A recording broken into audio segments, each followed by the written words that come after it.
you should, something you should know about myself is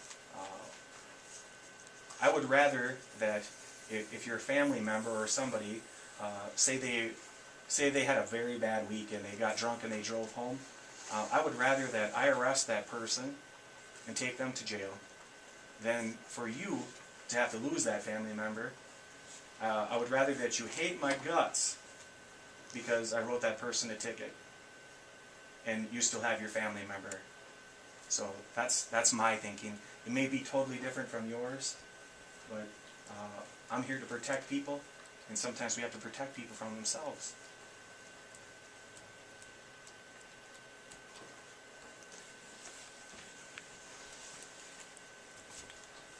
Any other questions?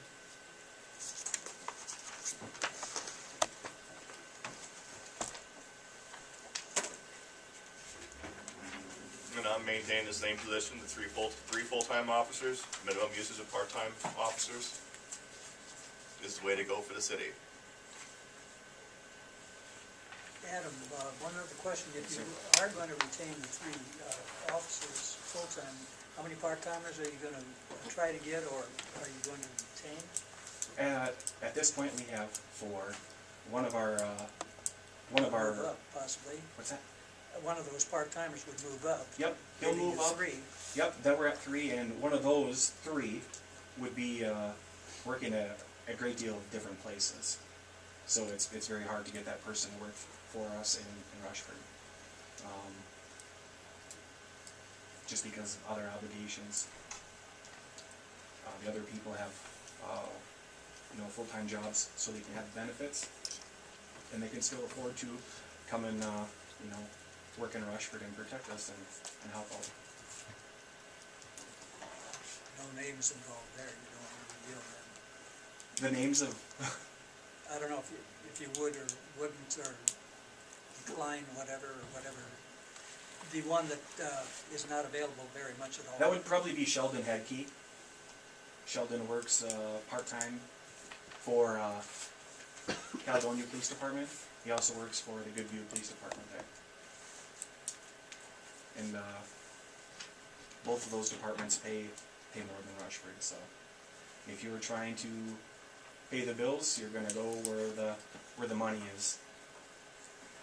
So what are you saying? Is he working 8 hours in both of the departments? By chance? In the same day, you mean? Or? No. But working 8 hours or getting 40-hour pay the time that he does work.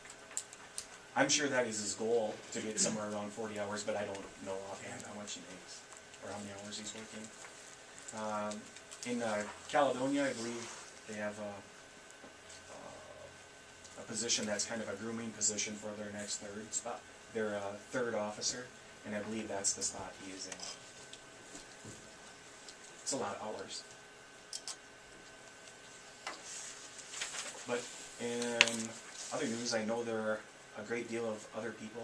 There's at least 2 of our reserves that have volunteered through Rushford Days, and the other things that we've had going on, the Air Spectacular and wedding dances and stuff of that nature. They are eligible to be licensed, so we would have to invest money in a psychological, physical exam, and then get them equipped and in a short order, as soon as we can. The thing with training in the part-time officers is you'll have 2 people in the car. So not only are you paying myself or Cody to be in that car, there's also going to be that person getting trained in. So How long does that take?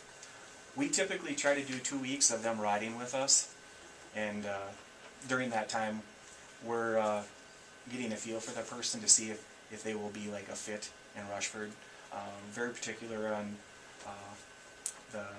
the person that is allowed to, enforce the laws in town, carry a gun, and drive our vehicle.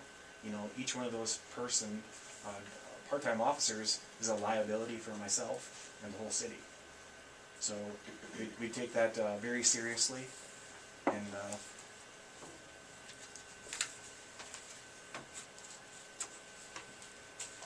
times I've been approached with people saying a police car parked outside of town. Yep. What's the reason for that? It could be many different things. Just parked there, Just parked where? like on top of Highway 43?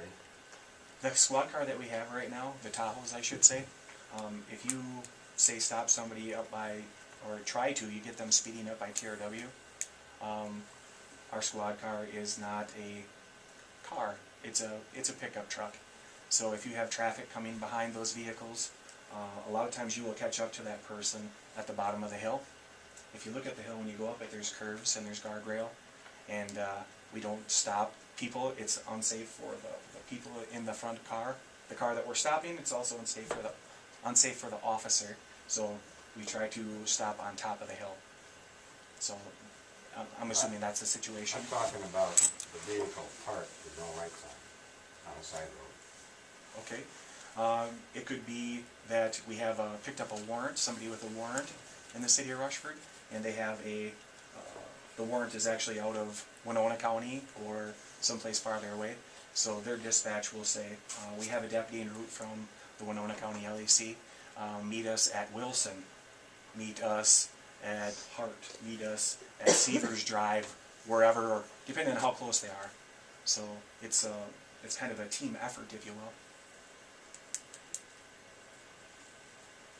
In a case like that, would you get paid by Winona County to go out of Filmer County? Because on the top of the hill, that's Winona County. It is. So is there any payback from Winona County when you are called out by chance? There's actually not a monetary dollar value that you will see, but what you will get is, we had a situation where a gentleman fled in his vehicle, and he took off running and lost his shoes. It is one of the coldest nights, and this person is outside for 1 hour, 2 hours, and we're not going to hurt this person, or we're not going to catch this person. We don't want him to be hurt, so we actually called in Winona County's K-9. They came down, and they actually tracked that person. They found him, got him in the ambulance, and got him to the hospital. They did not bill us for that. The school has requested that we do K-9 searches at the school, checking lockers. They come over, they search our lockers. They don't send us a bill. They search our senior high school bus before it leaves for the trip. They don't send us a bill. It's a give and take situation.